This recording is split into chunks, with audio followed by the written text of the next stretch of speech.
Gujarat focus ન્યૂઝમાં આપનું હાર્દિક સ્વાગત છે. હું હિરલ. આજના મુખ્ય સમાચાર. મેનેગો સિંહ હોસ્પિટલે કેન્સર કાર્ડ સેલ થેરાપી અનોખી સિદ્ધિ હાંસલ કરી.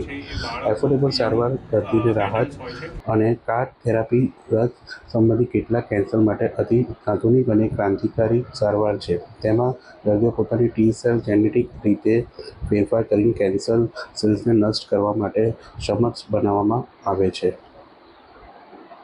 નમસ્તે, મારું નામ ડૉક્ટર કૌમિલ પટેલ છે. હું હિમેટો ઓન્કોલોજીસ્ટ, બોન મેરો ટ્રાન્સપ્લાન્ટ અને સેલ્યુલર થેરાપી સ્પેશિયાલિસ્ટ છું મેરીગો સિમ્સ હોસ્પિટલ અમદાવાદ ખાતે. આજે આપણે વાત કરીશું કાર ટી સેલ થેરાપી માટેની.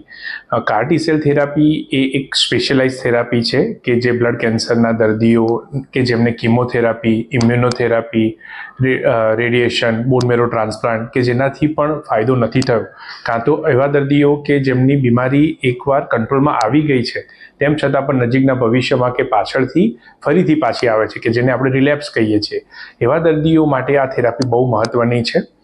3 થી 4 વર્ષ પહેલાં આવા દર્દીઓ કે જેમની થેરાપી કિમોથેરાપીથી કે રેડિયેશન કે બોન મેરો ટ્રાન્સપ્લાન્ટથી રિસ્પોન્સ નહોતા કરતા, કાં તો એમની બીમારી પાછી આવી જતી, તો આપણી પાસે આપણા દેશમાં કોઈ ઓપ્શન હતા નહીં.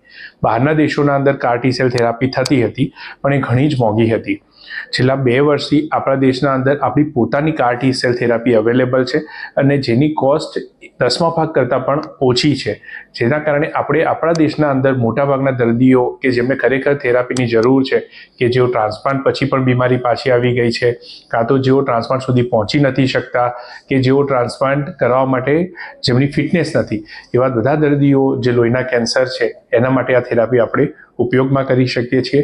અત્યાર સુધી એક્યુટ લિમ્ફોબ્લાસ્ટિક લ્યુકેમિયા કે જે એક લ્યુકેમિયાનો પ્રકાર છે લોહીના કેન્સરનો, એના પછી લિમ્ફોમા અને મલ્ટિપલ માયલોમા, આ 3 લોહીના કેન્સર છે કે જેના માટે આ થેરાપી બહુ જ સારા રિઝલ્ટ આપે છે.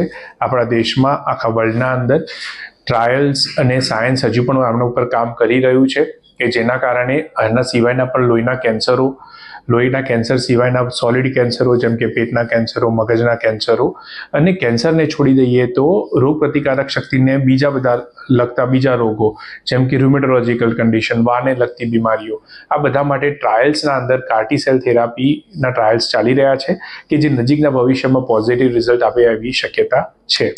જેમ જેમ થેરાપી આગળ જશે તેમ હજી પણ આપણે આની કોસ્ટ ઓછી કરી શકીશું અને વધારે દર્દીઓને આનો લાભ આપી શકીશું, વધારે ને વધારે બીમારીમાં આ થેરાપીનો લાભ આપી શકીશું.